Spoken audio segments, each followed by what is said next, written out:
बिस्मिल्लाहिर्रहमानिर्रहीम। अस्सलामुअलैकुम। Royce TV की तरफ से मैं हूं अब्दुल बासित और आप देख रहे हैं रॉयस टीवी। तो व्यूअर्स, उम्मीद करता हूं आप सब जहां भी होंगे वो खैरियत से होंगे।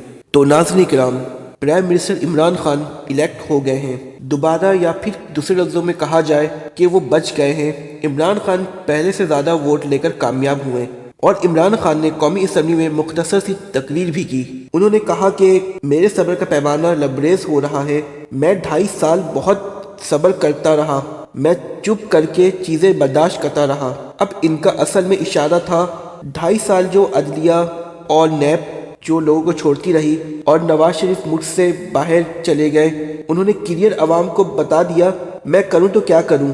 उन्होंने कहा कि आसिफ जरदारी साहब को उन्होंने काफ़ी तनकीद का निशाना बनाया और उन पर इल्ज़ाम लगाया कि वो रिश्वत देकर लोगों को ख़रीदते हैं, और सेनेट इलेक्शन में उन्होंने रिश्वत लेकर लोगों को ख़रीदा। और उन्होंने कहा कि मुझे अवाम की ज़रूरत है, इदारे इनको सज़ा नहीं देते, मैं जाऊँ तो कहाँ जाऊँ। सब उठकर मुझसे पूछते हैं महंगाई हुई है, करप्ट लोग रिहा हो रहे हैं, अब इस पर मैं करूँ तो क्या करूँ। इमरान खान ने अपनी स्पीच में क्लियर कर दिया है वो कभी भी इक़्तिदार छोड़ सकते हैं और अपोजिशन में जा सकते हैं, और उनका यही कहना है कि मैं अपोजिशन में जाकर किसी चोर डाकू को छोड़ूंगा नहीं, उनको सज़ा दिलवाऊंगा। और इमरान खान ने स्पीच में कहा कि अवाम के साथ जो मैंने वादे किए मैं पूरा करूंगा। अब मैं क्या करूं तो मैं क्या करूं, जो पिछली हुकूमत हमारी गुजरी है वो तमाम उन्होंने सरकारी इदारे तबाह कर दिए हैं, इसमें अब मेरी क्या गलती है, अब मैं इसमें क्या करूं। और बस शेख रशीद साहब की भी स्पीच हुई, उन्होंने कहा कि इमरान खान साहब ये आपका आखिरी मौका है, अगर अब आपने कुछ नहीं किया तो समझे कि अब इसके बाद कुछ भी नहीं हो सकता है, आपको दोबारा चांस नहीं मिलेगा।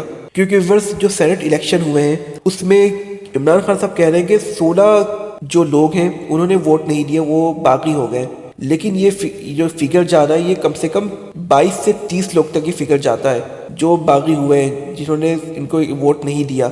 और वर्ष इस हवाले से मैं ये बताता चलूँ आपको, अगर इमरान खान को ये इंटेलिजेंस रिपोर्ट मिल गई है कि कौन कौन बागी है, किसने वोट नहीं दिया सेनेट इलेक्शन में हफीज़ शेख को, वो उनके साथ मिलने भी, उनसे तस्वीरें भी खिंचाई, लेकिन उनको सब चीज़ पता है, इसका इल्म था कि ये कौन लोग हैं, क्योंकि इंटेलिजेंस रिपोर्ट आ चुकी थी।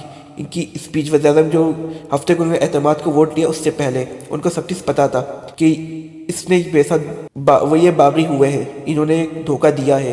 लेकिन फिर भी उन्होंने वो सबसे मिले और यही उन्होंने सबसे बात भी की है, और सबने इमरान खान के हक़ में नारा भी लगाया, क्योंकि अब इमरान खान को कुछ करना पड़ेगा। अगर महंगाई कम नहीं हुई और आवाम का ऐसी बुरा हाल होता रहा तो फिर बहुत देर हो जाएगी, इसके बाद अब इमरान खान साहब को चांस नहीं मिलेगा। तो देखते हैं वर्ष क्या होने जा रहा है, क्या होता है, क्या इमरान खान साहब कुछ कर सकते हैं या जरदारी साहब कुछ करेंगे। आपकी जो भी राय वर्ष आप हमें कमेंट सेक्शन में बता सकते हैं। अगर आपको हमारी वीडियो अच्छी लगी हो तो आप इसे ज़रूर सब्सक्राइब कर लें। Thank you so much.